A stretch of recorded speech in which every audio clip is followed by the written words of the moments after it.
బైబిల్లో నుంచి కొద్ది సమయం దేవుని వాక్యాన్ని మనం జ్ఞాపకం చేసుకుందాం. సంఖ్యాకాండము 22వ అధ్యాయం. సంఖ్యాకాండము 22వ అధ్యాయము 8వ వచనం నుంచి 14వ వచనం వరకు మార్చి చదువుకుందాం. సంఖ్యాకాండము 22వ అధ్యాయము 8 నుంచి 14వ వచనం వరకు. అతడు వారితో, ఈ రాత్రి ఇక్కడనే ఉండుడి, యెహోవా నాకు సెలవిచ్చిన మాటలను నేను తిరిగి వచ్చి మీతో చెప్పెదనెను. అప్పుడు మోయాబు అధికారులు బిలాము వద్ద బస చేసిరి.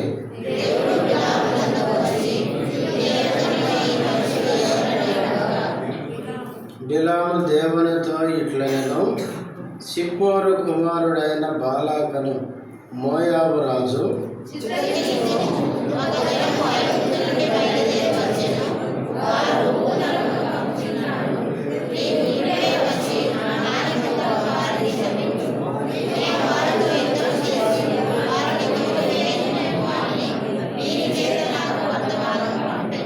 అందుకు దేవుడు, నీవు వారితో వెళ్ళకూడదు, ఆ ప్రజలను శపింపకూడదు, వారు ఆశీర్వదింపబడిన వారు అని బిలాముతో చెప్పెను.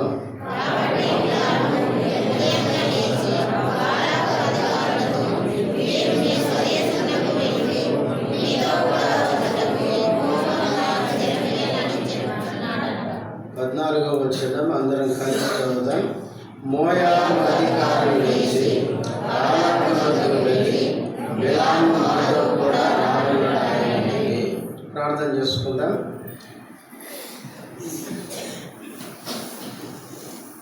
ప్రేమ కలిగిన మా తండ్రి, పరిశుద్ధుడైన యేసు నామములో వందనములు. ఇంతవరకు ఆరాధనలో మీరు చేసిన సహాయంకి స్తుతిస్తూ చదవబడిన వాక్య భాగముల నుంచి మాకు మాట్లాడండి. వాక్య వెలుగులో పరీక్షించుకొని యోగ్యమైన రీతిగా బలలో పాల్పొందడానికి సహాయం చేయండి. నీ దాసుడు బలహీనుడు, మరొకసారి జ్ఞాపకం చేసుకోమని యేసుక్రీస్తు నామములో స్తుతించి ప్రార్థిస్తున్నాము తండ్రి, ఆమేన్. మనము సంఖ్యాకాండమును ధ్యానిస్తున్నాం. పోయిన వారము 22వ అధ్యాయం మొదటి 7 వచనాలు చదువుకొని అందులో నుంచి కొన్ని సంగతులు మనం జ్ఞాపకం చేసుకున్నాం. పోయిన వారం మనం చెప్పుకున్నాం, ఇశ్రాయేలు ప్రజలు మోయాబు అరణ్యానికి వచ్చారని. అప్పుడు బాలాకు వారిని చూసి భయపడి వారిని శపించడానికి అధికారులను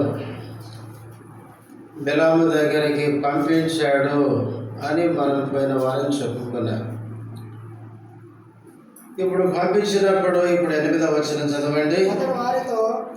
బిలాము దగ్గరికి పంపించగా ఆ వచ్చిన అధికారులతో ఇప్పుడు బిలాము అంటున్నాడు, చదవండి.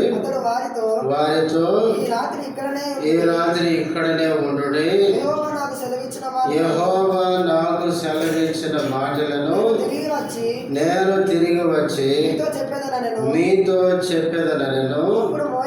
అప్పుడు మోయాబు అధికారులు బిలాము వద్ద బస చేసిరి. ఈ బిలాముకు వచ్చి పోయిన వారము మనం కొన్ని విషయాలు చెప్పుకున్నాం. ఈ బిలాము ఎవరండి? సోదెగాడు. యెహోషువ గ్రంథం 13:22లో మనం చదువుకున్నాం, సోదెగాడైన బిలాము అని. రెండవది అబద్ధ ప్రవక్త. 2వ పేతురు రాసిన 2వ పత్రిక 2వ అధ్యాయంలో మనము 15-16 వచనాల్లో మనం చదువుకున్నాం. అబద్ధ ప్రవక్త అని మనం చెప్పుకున్నాం. బిలాము సోదెగాడు, ఆ దినాల్లో ఉన్న అబద్ధ ప్రవక్త. ఆయన ఏం చెప్పుకున్నాడంటే, నేను ఎవరిని దీవిస్తే వారు దీవించబడతారు, ఎవరిని శపిస్తే వారు శపించబడతారని ఈయన ప్రచారం చేసుకున్నాడు. మోయాబు దేశం దాకా ఈయన మిథ్యానీయుడైన ఈ బిలాము మోయాబు దేశంలో ఉన్నారని తెలిసినాడంటే ఈ ఈ ప్రవక్త దొంగ ప్రవక్త ఎంత ప్రచారం చేసుకుని ఉంటాడో ఆలోచించండి. కనుక ఈ బిలాము సోదరుగాడు అబద్ధ ప్రవక్త అని చెప్పుకున్నారు. ఈ అబద్ధ ప్రవక్త దగ్గరికి మోయాబు రాజు అయిన బాలాకు సొమ్మిచ్చి కొంతమంది పెద్దలను పంపించినాడు. మా రాజు పంపించాడు ఫలానా విషయం చెప్పమని అని పంపించగా ఆ వచనంలో దాంచున్నాడు 8వ వచనంలో, ఈ రాత్రి ఇక్కడనే ఉండుడి, యెహోవా నాకు సెలవిచ్చిన మాటలను నేను తిరిగి వచ్చి మీతో చెప్పేదను. నేను అబద్ధ ప్రవక్త అయినప్పటికీ ఎవరి పేరు ఉపయోగించుకుంటున్నాడండి? యెహోవా నామమును ఉపయోగించుకుంటున్నాడు. ఈ దినాల్లో కూడా అబద్ధ ప్రవక్తలు కూడా ఎవరి పేరు ఉపయోగించుకుంటారండి? దేవుని పేరే. అందుకే మనం మోసపోవద్దు. యేసు పేరు చెప్పిన వాళ్ళందరూ నిజమైన సేవకులు అంటే పొరపడతాం మనం. యేసు క్రీస్తు రాకడ గురించి చెప్పేటప్పుడు నీ రాకడకును యుగ సమాప్తికి సూచనలేవి అని శిష్యులు యేసు ప్రభుని అడిగినప్పుడు ఆయన నోట్లో నుంచి వచ్చిన మొదటి మాట ఏంటంటే, మిమ్మల్ని ఎవడో మోసపరచకుండా జాగ్రత్తగా చూసుకొనుడి అని తర్వాత వచనంలోనే అంటాడు. నా పేరట, ఎవరి పేరట అండి? నా పేరట అనేకమైన అబద్ధ ప్రవక్తలు వచ్చి అన్నాడు.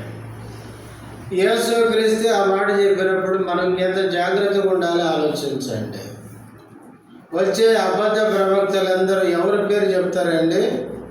యేసుక్రీస్తు పేరే చెప్తారు. అందుకనే ఈ చివరి దినాల్లో మనం చాలా జాగ్రత్తగా ఉండాలి. మత్తయి సువార్త 7వ అధ్యాయంలో కొండ మీద ప్రసంగములు యేసు ప్రభు కూడా అన్నాడు, అబద్ధ ప్రవక్తలను గురించి జాగ్రత్త అని చెప్పి కింద చెప్తాడు. ఏమంటాడు? ఆ దినమందు అనేకులు నా యొద్దకు వచ్చి ఏమంటాడు? నీ నామమున, ఈ పదాలు గుర్తుపెట్టుకోండి. ప్రభువా, నీ నామమున మేము ప్రవచించాము, నీ నామమున దయ్యాలను వెలగొచ్చాము, నీ నామమున అద్భుతాలు చేశాము. అయితే ఆయన చెప్పింది ఏంది? మీరెవరో నేను ఎరగను, అక్రమము చేయు వాళ్ళారా నా యొద్ద నుంచి పండి. అంటే వాళ్ళు అంటున్నారు నువ్వు తెలుసు మాకు అంటున్నారు, ఈయన అంటున్నాడు మీరెవరో తెలియదు అంటున్నాడు. చూడండి, యేసు ప్రభువుకు తెలియని వాళ్ళందరూ ఏం ఉపయోగిస్తారు చెప్పండి? యేసునామం అంటారు.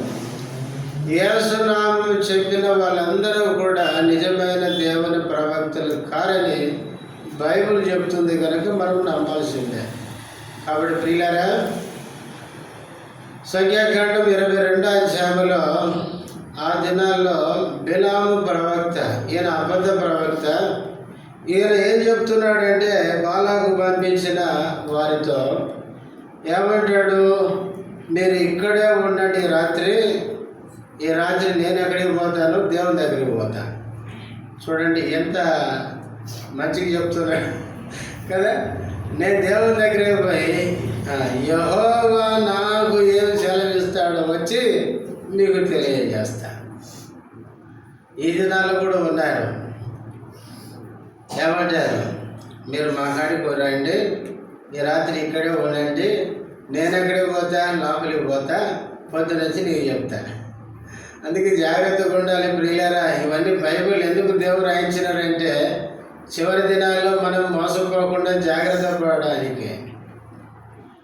మనం జాగ్రత్తగా ఉండకపోతే మనం చాలా నష్టపోతాం. కాబట్టి బైబిల్లో అబద్ధ ప్రవక్తలు కూడా దేవుని నామమున అబద్ధ ప్రవచనాలు కూడా చెప్తారు. చూడండి 2 మాటలు. ఇర్మియా గ్రంథం 14వ అధ్యాయం.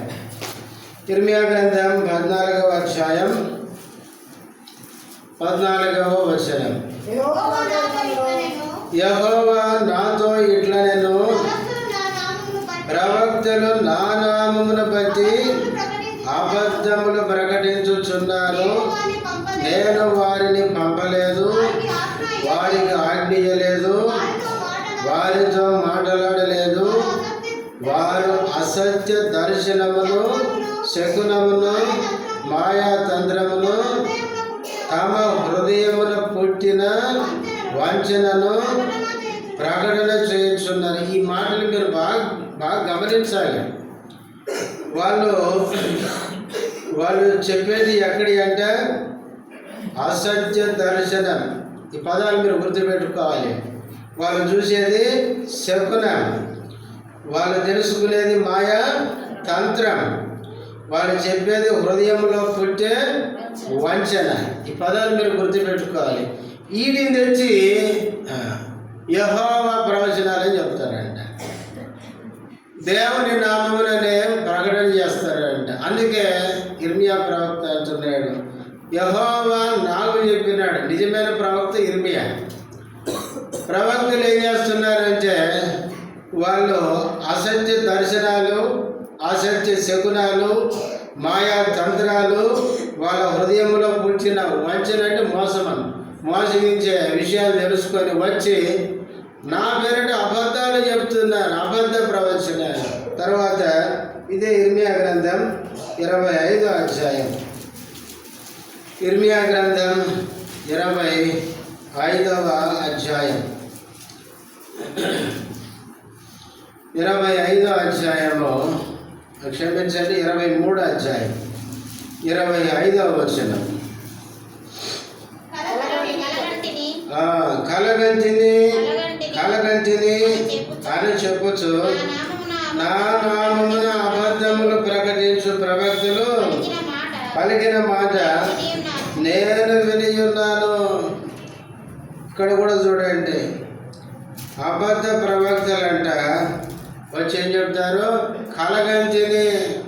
ఈ రోజుల్లో కూడా అదేగా చెప్పేది, రాత్రి కలగన్నాను, నీ గురించి నాకు కళ వచ్చింది. మాకు రావా కళలు? ఎవరు బాధలు వాళ్ళకి చెప్తాడు దేవుడు. మా గురించి నీకు చెప్పడం ఏంటి? జనాన్ని మోసం చేయడం అంతే. అబద్ధ ప్రవక్తలు అంటారంట కలగాంచిని. చాలాసార్లు అంటూ ఉంటారు, నీ గురించి దేవుడు నాకు బయలుపరిచినాడు. ఇవన్నీ వట్టి దొంగ మాటలు గుర్తుపెట్టుకోండి, మోసపోకండి. నీ గురించి నాకు బయలుపరచు, నా గురించి నీకు తెలియదు, అందరి గురించి నాకు చెప్తాడు. ఇవన్నీ మోసపు మాటలు. నిజం చెప్పమంటారా? ఆయన గురించి ఆయనకే తెలియదు. ప్రియులారా, చివరి దినాల్లో చాలామంది మోసగాళ్ళు తయారైపోయినారు. కానీ జనాలు కూడా ఏం చేస్తున్నారు, వాళ్ళనే వెంబడిస్తున్నారు. ఎందుకు అర్థమైతే లేదు. కాబట్టి ప్రియులారా, మనము సత్యాన్ని కనుక నమ్మకపోతే, బైబిల్లో కూడా ఉంది, దేవుడే అసత్యాన్ని నమ్మే ఆత్మను పంపిస్తాడంట. తెసలోనికీయులకు రాసిన 2వ పత్రికలో ఉంది. చూడండి ఆ మాట కూడా. తెసలోనికీయులకు రాసిన 2వ పత్రిక 2వ అధ్యాయం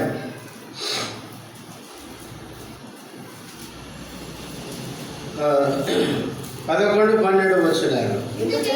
ఎందుచేత సత్యమును నమ్మక దుర్నీతి యందు అభిలాష గల వారందరూ శిక్షా విధి పొందుటకై అబద్ధమును నమ్మునట్లు మోసము చేయు శక్తిని దేవుడు వారికి పంపుతున్నాడు. పంపేది ఎవరండి? దేవుడే. ఏమి నమ్మేటట్లు పంపిస్తున్నాడు? అబద్ధము నమ్మునట్లు. సత్యాన్ని నమ్మక దుర్నీతి యందు అభిలాష అంటే ఇష్టం ఉండేవారు.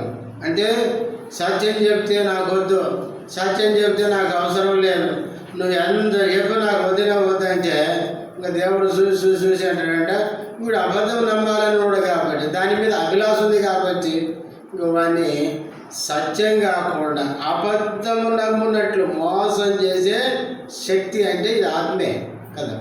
శక్తి అంటే దురాత్మ. కొంతమంది అనుకున్న నవీనికి వచ్చింది, నాకు వచ్చింది అంట చూడండి. అట్లాంటి దురాత్మను పంపిస్తాడు దేవుడు. దేవుడే పంపిస్తాడు, గుర్తుపెట్టుకోండి. అందుకే జాగ్రత్తగా ఉండాలి ప్రియులారా. చివరి దినాలు బైబిల్లో అబద్ధ ప్రవక్తలు దేవుని పేరిటే అబద్ధాలు ప్రవచించినట్లు మనకు ఆధారాలు ఉన్నాయి. కాబట్టి బిలాము అబద్ధికుడైన వచ్చిన ఈ మనుషులతో అంటున్నాడు, ఈ రాత్రి ఇక్కడే మీరు ఉండండి, ఈ రాత్రి నేను దేవుని దగ్గరికి పోయి యెహోవా నాకేమి సెలవిస్తాడో తెలుసుకుని వచ్చి మీకు తెలియజేస్తాను అన్నాడు. అన్న తర్వాత ఇప్పుడు 9వ వచనం కొద్దిగా అమ్మా. ఇప్పుడు బిలాము దేవుని దగ్గర కాదు, ఎవరు వచ్చారు? దేవుడే బిలాము దగ్గరకు వచ్చినాడు. ఎంత విచిత్రం కదా! ఈ రాత్రి నేను దేవుని దగ్గరకు పోతాను ఈయన అనుకుంటే ఎవరు వచ్చారండి? దేవుడే దగ్గరకు వచ్చినాడు. అందుకనే ఈ దినాల్లో చాలామంది బిలాం విషయంలో తప్పిపోవడానికి పొరపడడానికి కారణం ఇదే. దేవుడే బిలాంతో మాట్లాడడానికి వచ్చాడంటే ఎంత గొప్ప ప్రవక్త అని. బైబిల్లో నేను పోయిన వారం చెప్పాను, బైబిల్లో కొన్నిసార్లు తన భక్తులను తన పిల్లల్ని కాపాడడానికి దేవుడే ఆయా వ్యక్తుల దగ్గరికి ఏం చేశాడు? ఆయనే వచ్చినాడు. వాళ్ళు భక్తిహీనులైనా దేవుడు తన పిల్లల క్షేమం కోసం ఆయనే వచ్చినాడు. చూడండి, ఆదికాండం 20వ అధ్యాయం పోయిన వారం చదువుకుందాం, ఆయన గుర్తు చేసుకుందాం. 20వ అధ్యాయం 3వ వచనం. ఆయనను రాత్రి వేళ దేవుడు స్వప్నమందు అబీమెలెకు వద్దకు వచ్చి దేవుని ఇంట చేర్చుకొని స్త్రీ ఒక పురుషునికి భార్య కనుక ఆమె నిమిత్తము నీవు చచ్చిన వాడవు సుమా అని. ఇక్కడ దేవుడు ఎవరి దగ్గరికి వచ్చాడు? అబీమెలెకు ఫిలిస్తీన్ల రాజు దగ్గరికి వచ్చాడు. ఈయన భక్తుడా? ఎందుకు వచ్చాడు దేవుడు? మరి శారాను కాపాడడానికి. అబ్రహాము శారా నుంచి ఏం కావాలి? ఇస్సాకు పుట్టాలి. పవిత్రుడైన ఇస్సాకు పుట్టాలి. ఆ ఇస్సాకు నుంచి యాకోబు రావాలి. యాకోబు నుంచి ఇశ్రాయేలు వంశం. ఆయా వంశంలో నుంచి ఎవరు రావాలి? యేసుక్రీస్తు రావాలి. ఇది దేవుని యొక్క ఉద్దేశం, ప్రణాళిక. అందుకనే దేవుని నమ్మిన అబ్రహాము శారాలని దేవుడు పవిత్రంగా కాపాడడానికి దేవుడే అబీమెలెకు దగ్గరకు వచ్చినాడు. కానీ అబీమెలెకు భక్తుడని కాదు, అబీమెలెకు యెహోవా అంటే ఆయనకు తెలియదు. తర్వాత ఇదే ఆదికాండము 31వ అధ్యాయం. ఆదికాండము 31వ అధ్యాయం 24వ వచనం. ఆ రాత్రి స్వప్నమందు దేవుడు సిరియా వాడైన లాబాను వద్దకు వచ్చి నీవు యాకోబుతో మంచి గాని చెడ్డ గాని పలకకము, జాగ్రత్త సుమి అని అతనితో చెప్పాను. ఇక్కడ కూడా దేవుడు ఎవరి దగ్గరికి వచ్చాడు? లాబాను దగ్గరికి వచ్చినాడు. యాకోబు మామ. ఎందుకు వచ్చినాడు? లాబాను భక్తుడని కాదు, యాకోబు వెంటబడ్డాడు. దేవునికి యాకోబు పట్ల కూడా ఉద్దేశం ఉంది. లాబాను ఎందుకు వస్తున్నాడంటే వచ్చి యాకోబుకి కీడు చేద్దామని. దేవుడే వార్నింగ్ ఇచ్చినాడంటే ఇతడు ఎంత తీర్మానం చేసుకుని ఉంటాడు, ఇంత పని చేస్తాడన్న అల్లుడు అని కూడా చూడ. కొన్నిసార్లు అంటాం కదా, పిల్లనిచ్చానని ఎగరకు నాకు గీరగా అంటాం చూడాలి. అట్లా ఈ లాభాన్ని ఏం చేశాడంటే యాకోబు కీడు చేద్దామని బంధువులందరినీ పోగు చేసుకుని ఎంటపడుతున్నాడు. యాకోబు కూడా తెలుసు మామ ఎట్లాంటి వ్యక్తో కదా. అందుకే అక్కడ చెప్పినాడు చూడండి, ఆ మాట కూడా 42వ వచనం అదే అధ్యాయం. నా తండ్రి దేవుడు అబ్రహాము దేవుడు, ఇస్సాకు భయపడిన దేవుడు నాకు తోడై ఉండని ఎడల నిశ్చయముగా నీవు నన్ను వట్టి చేతులతోనే పంపివేసి ఉందువు. దేవుడు నా ప్రయాసమును నా చేతుల కష్టమును చూసి పోయిన రాత్రి నిన్ను గద్దించనని. లాభాలు ఎంత భయంకరుడంటే అల్లుడని కూడా చూడాలన్నమాట. కనుకనే దేవుడు లాభానికి ప్రత్యక్షమయ్యాడు. లాభానికి స్వప్నమంది ఆయన దగ్గరికి వచ్చినాడు. లాభాను భక్తుడని కాదు, యాకోబు కీడు చేయడానికి ఎట్టబడ్డాడు. అందుకనే యాకోబును రక్షించడానికి, యాకోబును కాపాడడానికి, యాకోబు పట్ల దేవుని ఉద్దేశాన్ని నెరవేర్చడానికి లాభాను దగ్గరికి దేవుడు వచ్చినాడు. ఇట్లా బైబిల్లో దేవుడు భక్తిహీనుల దగ్గరికి దేవుడు అప్పుడప్పుడు వచ్చినాడు.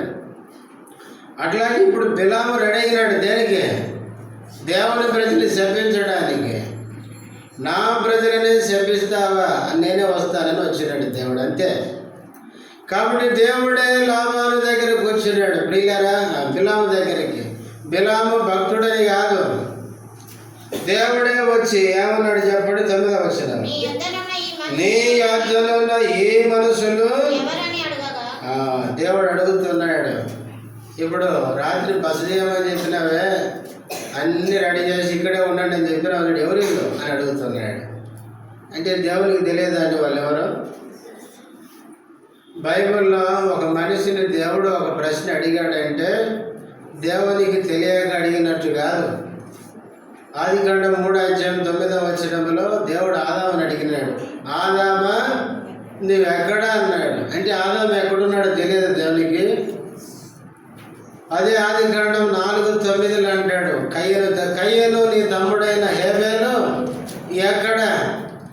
హేబేలు ఎక్కడున్నాడు దేవునికి తెలియదా?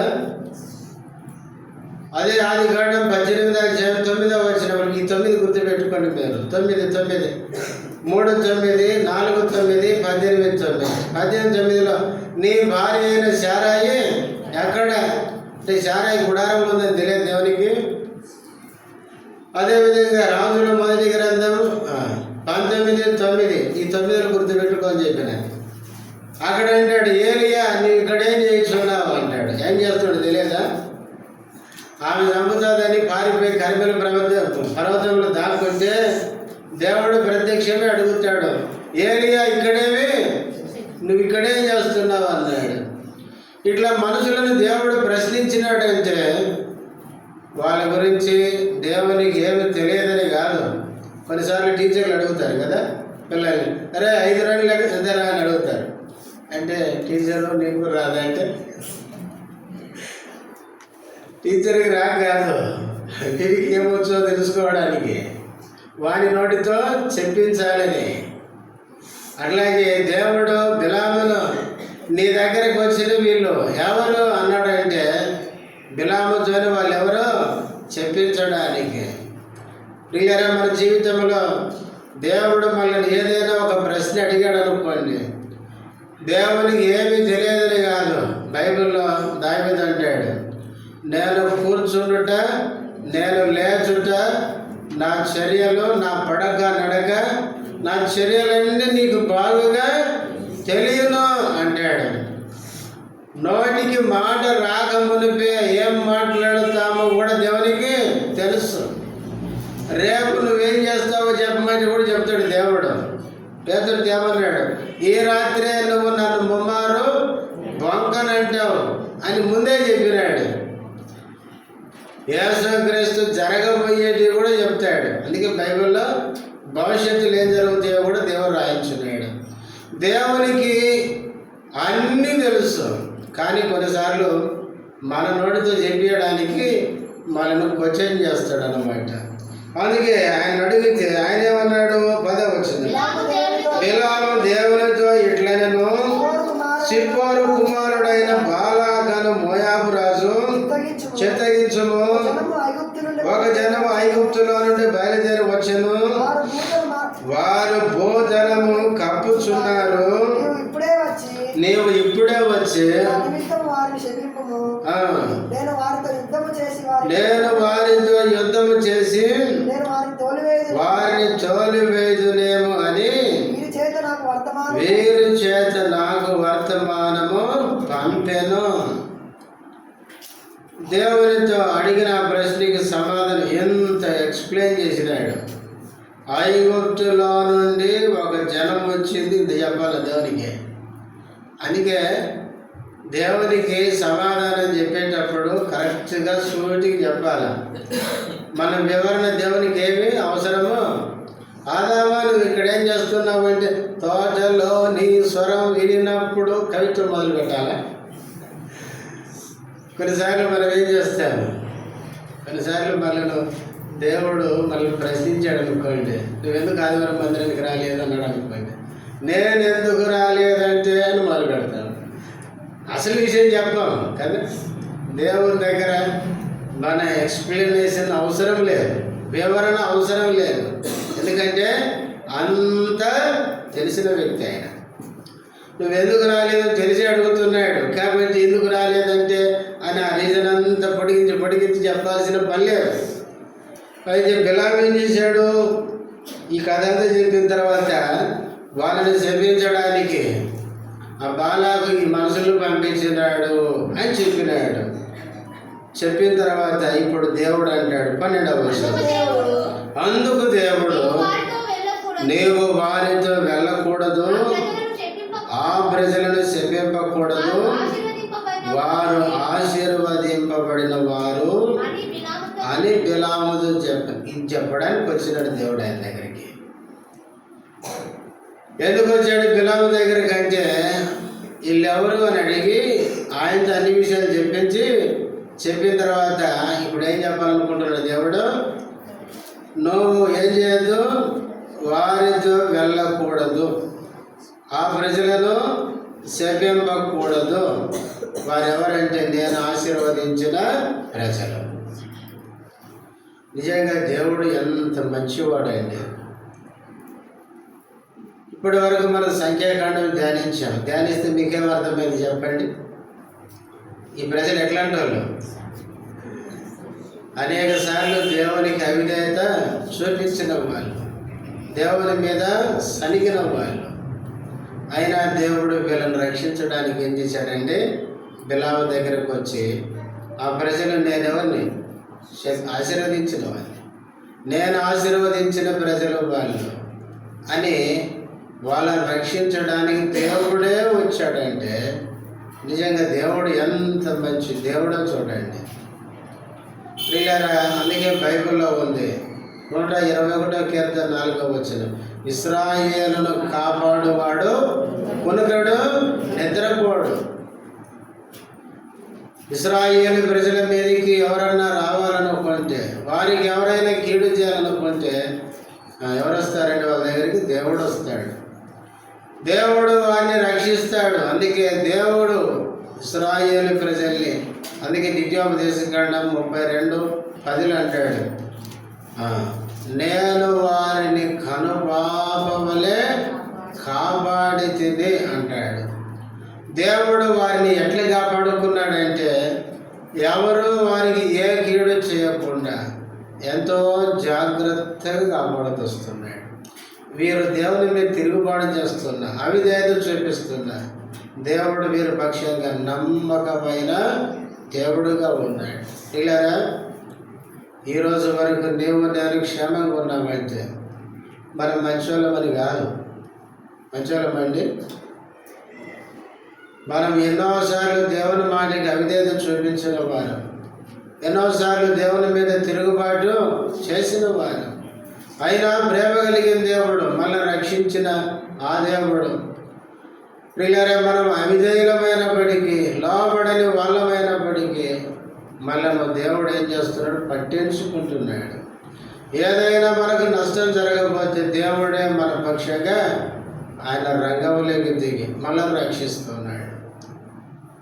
బాలాకు బిలామును పిలిపించి దేవుని ప్రజలైన ఇశ్రాయేలు ప్రజలు కీడు చేయాలని చూస్తుంటే దేవుడే బిలాము దగ్గరకు వచ్చి, బిలాం నువ్వు వెళ్ళొద్దు, ఏం చేయొద్దు, వాళ్ళని శపించొద్దు, వాళ్ళు ఎవరంటే నేను ఆశీర్వదించిన ప్రజలు. ఆ మాట చెప్పాడు. చెప్పిన తర్వాత ఇప్పుడు 13వ వర్షం, కాబట్టి ఉదయము బిలాము లేచి బాలాకు అధికారులతో మీరు మీ స్వదేశమునకు వెళ్ళుడి, మీతో కూడా వచ్చుటకు యెహోవా నాకు సెలవీయనని చెప్పుచున్నాడు. చెప్పుచున్నాడు అనగా ఇదేనండి దేవుడు చెప్పింది ఆయనకి. ఈరోజు ఏం చెప్పాలి చెప్పండి? 12వ వచనంలో దేవుడు ఏం చెప్పినాడో కరెక్ట్గా అదే చెప్పాలి. నేను మీతో రాను, ఎందుకంటే దేవుడు ఏమన్నాడంటే వెళ్ళకూడదు అన్నాడు. మీరు శపించమంటున్నారు కాబట్టి నేను శపించను, ఎందుకంటే దేవుడు శపించద్దని చెప్పినాడు. మూడవది, వాళ్ళు ఎవరంటే దేవుని చేత ఆశీర్వదించబడిన వారు, అట్లా చెప్పాలి ఆయన. కానీ ఆయన ఏమంటున్నాడు? మళ్ళీ చదవండి వచ్చినాం. కాబట్టి బిలాము ఉదయమున లేచి బాలాకు అధికారులతో ఏం చెప్తున్నాడు? మీరు మీ స్వదేశమునకు వెళ్ళుడి, మీతో కూడా వచ్చుటకు యెహోవా నాకు సెలవీయనని. అంటే ఎందుకు రీజన్ చెప్పిండు మొత్తానికి? ఎందుకు యెహోవా వెళ్ళకూడదు అన్నాడు అన్న విషయం చెప్పలేదు. అందుకే ఈ అబద్ధ ప్రవక్తలకు ఉండే బుద్ధి ఇది. దేవుడు చెప్పింది చెప్పని వీళ్ళు. యెహోవా ఏమన్నాడు? మీతో ఏమన్నాడు? ఆ మాట చూడండి 13 చివరి. మీతో కూడా వచ్చుటకు యెహోవా నాకు సెలవీయనని చెప్పుచున్నాడు. కానీ అసలు విషయం చెప్పలేదు. వాళ్ళని శపించొద్దన్నాడు, దేవుడే వాళ్ళని దీవించిన ప్రజలు అన్నాడు. ఆ విషయం చెప్పకుండా వెళ్ళకూడదని సెలవిచ్చాడు అన్నాడు. ఎందుకు వెళ్ళకూడదో చెప్పలేదు.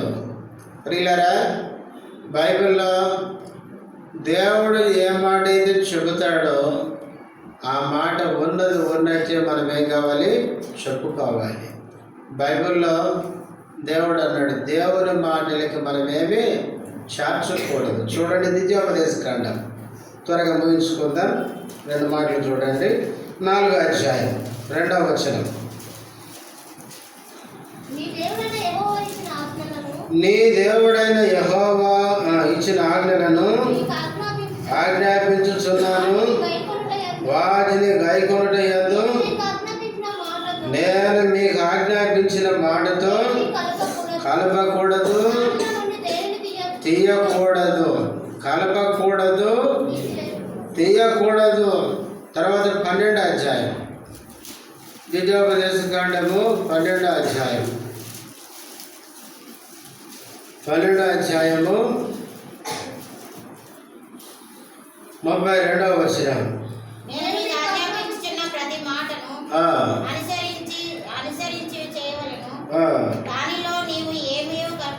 కలపకూడదు, తీసివేయకూడదు.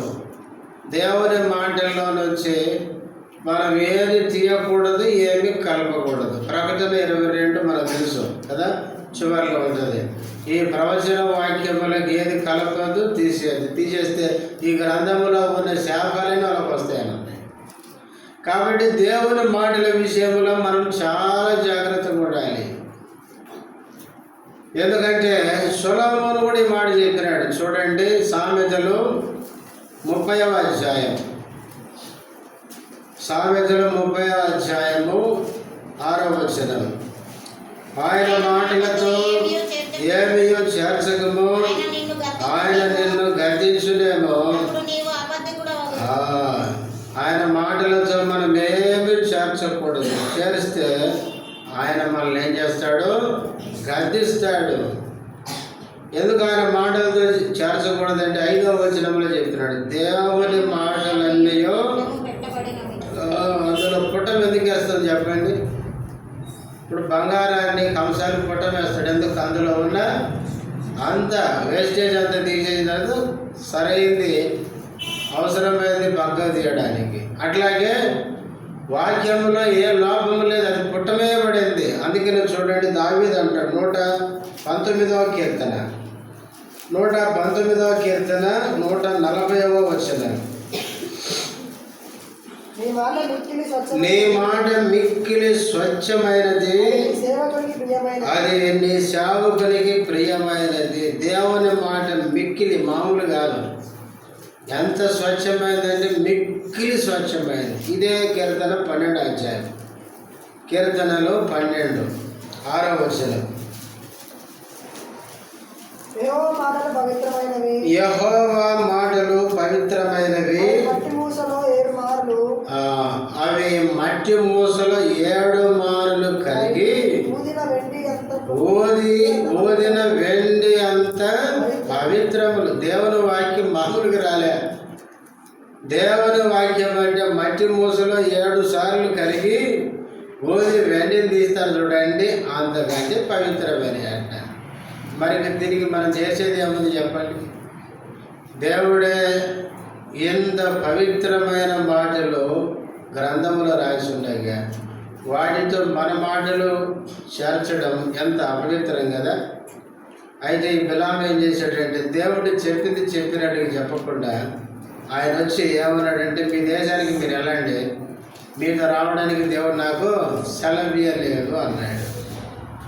ప్రియులారా, దేవుని ప్రజలమైన మనము దేవుని వాక్యముతో మనమేం చేర్చకూడదు. అయితే విచిత్రం ఏంటంటే మొదటి శతాబ్దంలోనే చెప్పాలంటే ఏదైనా తోటలేనని చెప్పాలి కదా. ఆదికాండం 3వ అధ్యాయంలోనే సాధారణుడు వచ్చామన్నాడు, తినుదినమున సత్తావని దేవుడు చెప్తే సాధారణుడు వచ్చామని నువ్వు సావనే అంటే అతికించేద్దామని చూసినాడు. అందుకే పౌలు కాలంలోనైతే పౌలు అన్నాడు ఏమని, కలిపి చెరిపే బోధకుల వలె అన్నాడు. చూడండి, కొరింథీ 2వ పత్రిక, పౌలు కొరింథీలకు రాసిన 2వ పత్రిక 2వ అధ్యాయము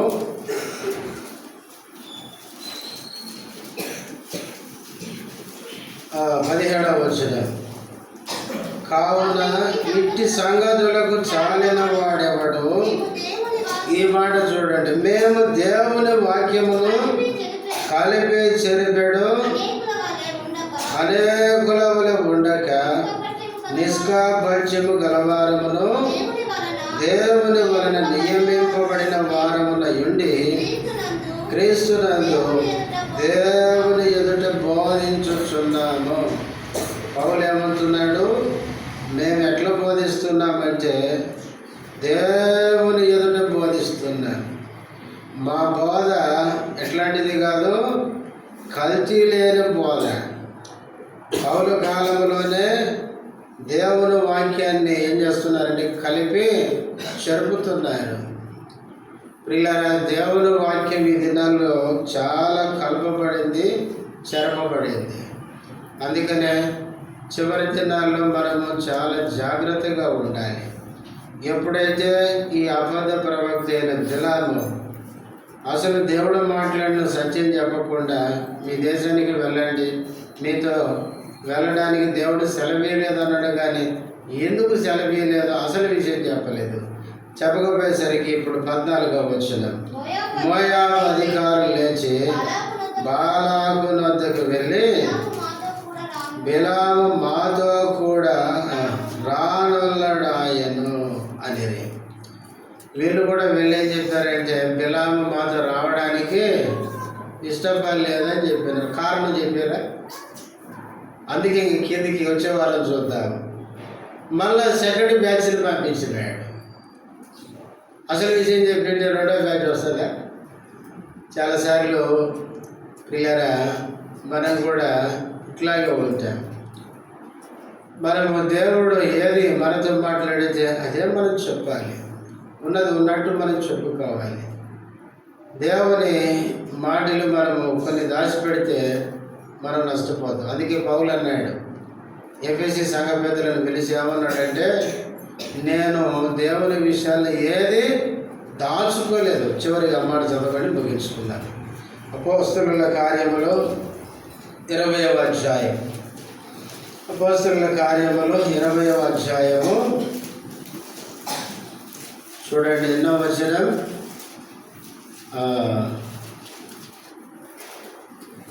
27వ వచనం.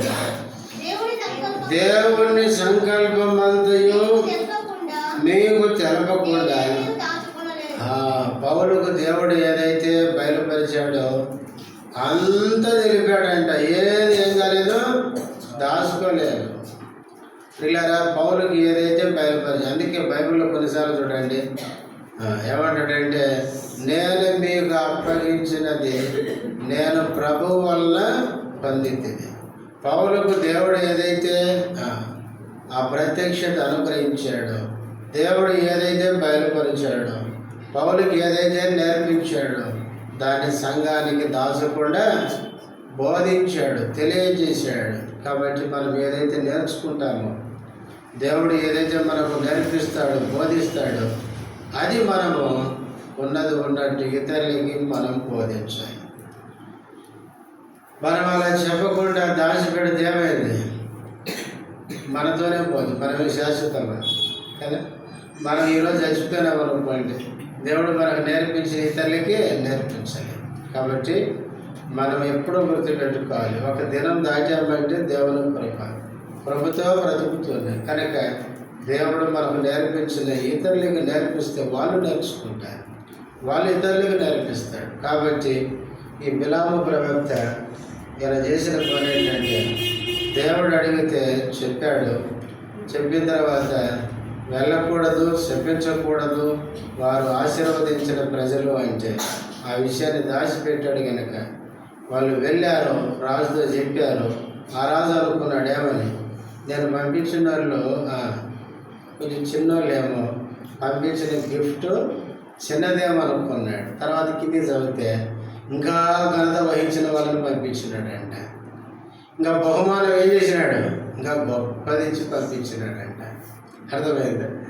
అంటే ఇంకా ఎక్కువ ఇస్తే వస్తాడేమో అని. ఎందుకంటే ఈ బిలాము అట్లాంటోడే. కాబట్టి మనం ఈ బిలాములాగా మనం ఉండకూడదు. ఈ బిలాము లాంటి వాళ్ళు కూడా ఈ రోజుల్లో ఉన్నారు. ఆ రోజు అందుకే ప్రకటన గ్రంథం దాకా వచ్చినాడని బిలాము గుర్తుపెట్టుకోండి. అంటే ఈ బిలాము యొక్క బుద్ధి అనేది ఈ రోజుల్లో కూడా వ్యక్తుల మీద పనిచేస్తుంది. ఎట్లుంటుందంటే ఎంత ఎక్కువ ఇస్తే అక్కడికి పరిగెత్తడం. అందుకే బైబిల్లో పేతురు అన్నాడు కదా, దుర్నీతి వల్ల కలుగు బహుమానమును ప్రేమించాడండి. అందుకే మార్గం తప్పి కయ్యను మార్గంలో, తర్వాత కోరాహు మార్గంలో ఈయన నడిచినాడంట. కాబట్టి ప్రియులారా, మనం అట్లా వెళ్తే మనం నష్టపోతాం. బిలాము ముగింపు మనం ఒకసారి చదివించాను అనుకుంటా. నీతి మంతుల మరణం కావాలనుకున్నాడు కానీ సామెట్లు వచ్చింది. యెహోషువ మిద్యాని మీదకి వెళ్ళినప్పుడు అక్కడ ఉన్న వాళ్ళను చంపేస్తూ బిలాము తలను ఏం చేశారు, ఛేదించారంట. కోరుకున్నాడు కానీ అట్లాంటి మరణము కాలేదు.